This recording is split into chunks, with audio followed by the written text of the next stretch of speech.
Welcome back to another review, and today we have Surviving Mars. And as always, I will start if it's worth buying it in 2022, almost 23. So my answer for that is yes, but there are a few caveats to that answer. But if you want to know more about it, just stick around and I'll let you know why I think that. But what is Surviving Mars? So that's basically a survival city building simulation where you build your colony on Mars, and then you have to survive the planet's natural phenomenon, and you have to provide the resources for everyone in there. You have to colonize, and depending if you have a DLC or not, you also can terraform the planet. But before I go into the pros of the game, I just want to thank you all for all your likes and comments in the comment section in the previous videos. I really appreciate all of that. Thanks a lot. Now, the first thing that comes to mind when I think why I enjoy play this game is the lore behind everything. So there is a lot of stories that go around while you play. It's not just about like just do this, just build and provide resources and make sure that everyone can travel safely and are healthy. No, there is a lot of lore behind that, and some things happen along the way depending on the difficulty or the company that you choose to be your sponsor, and that changes the whole game, the whole lore of the game in there. And this is quite nice. It kept me engaged throughout the whole playthrough. I would like to play a little bit more with other factions to see what are the difference and what it gives me. And it also brings me to the other item, which is basically the number of different difficulties that you can have in the game. Depending on which faction you choose or sponsor, you can have different things that alter the way you play the game. Like, for example, some of them gives you more money, some of them gives you more drones, some of them are faster to send resource, things like that. And there are also some options throughout the game that may be affected by the sponsors that you have, because they can provide more or less options if something happens, and that can alter the outcome and also what happens with your colony as well. So this is quite interesting. It's also challenging, especially if it's the first time you're playing. I've played on the easiest difficulty. I don't know if there's such thing as the easiest in this game, but I didn't have much trouble with all the meteor showers or overheating or cold snaps and things like that. So it was everything at minimum, and it was still challenging while I was learning. Next time I'll definitely bump that up a little bit, just to make sure that I would have more challenges. And I think it's something that I quite like, because we have that option, and it seems that it's very well balanced as well. So if you like a challenge, there are very tough challenges in there in terms of difficulty, and I've enjoyed throughout the whole game. I didn't feel at any point there was too much or there wasn't enough challenge, and was just enough to keep me engaged and try to keep things well managed. And talking about managing things, this comes to another point, which is the management of the game. There is a lot that goes into this game. Like, you have to manage a lot of resources, you have to manage people, you have the outside of your colony, you have the inside of your colony when you have your first colonists, and then you have the interaction with Earth, like bringing tourists and send them back. There's so much that gets into the management.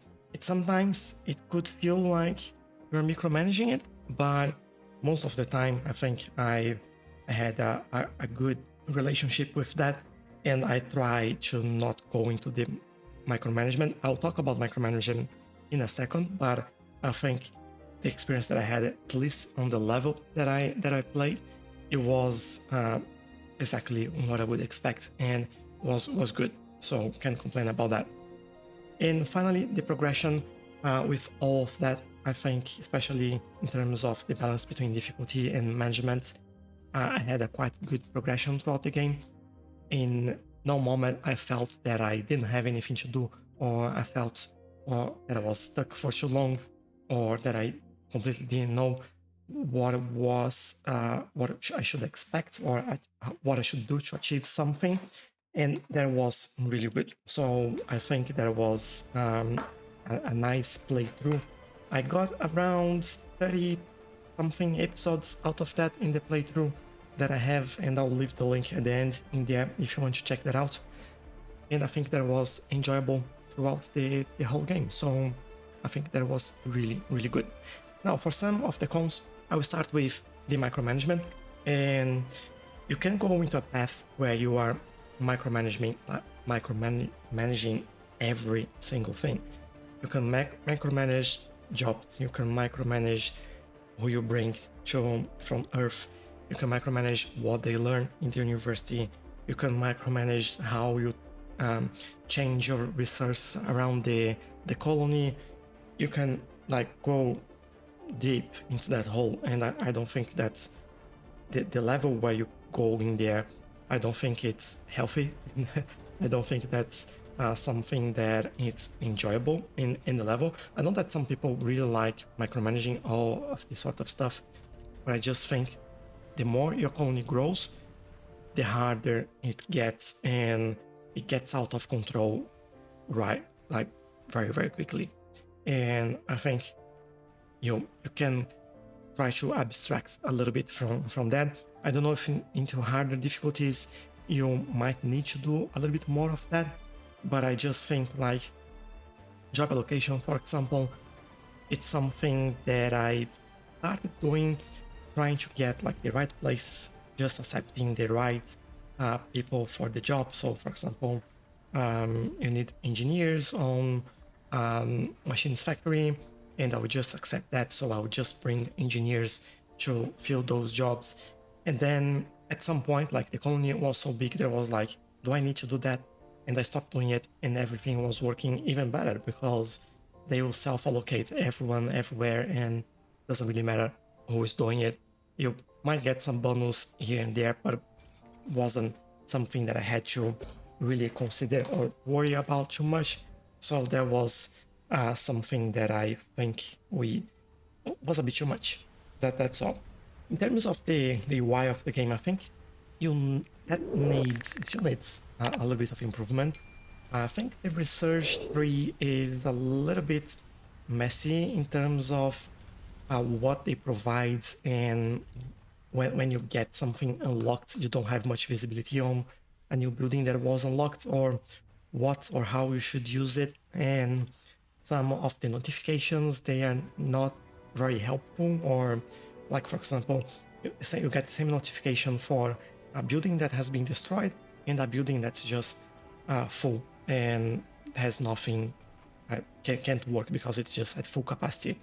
So I think this could be improved with some very small tweaks, and that would make everyone's life a lot easier. And finally, I think the last one, and probably the biggest one in the cons, would be that, in my opinion, you'll need at least the Green Planet DLC to enjoy the game.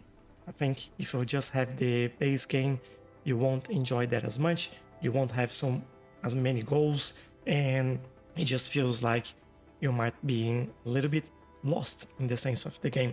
And that also requires my money, because I have to pay for the DLC as well. Now, after considering all of this, in conclusion, I still think that Surviving Mars is worth it, and it's enjoyable. I think you can get quite a few playthroughs in there, enjoy it quite a lot. That's a lot of achievements if you like to chase those achievements. It's something that I like. I usually don't get all of them, but I try my best to get as many as I can. And I had a lot of fun, and I will definitely play that later on again. If you enjoy it, maybe consider watching the video on your screen, because this is my playthrough for Surviving Mars. And thanks a lot for joining me today, and I'll see you in the next one. Bye bye!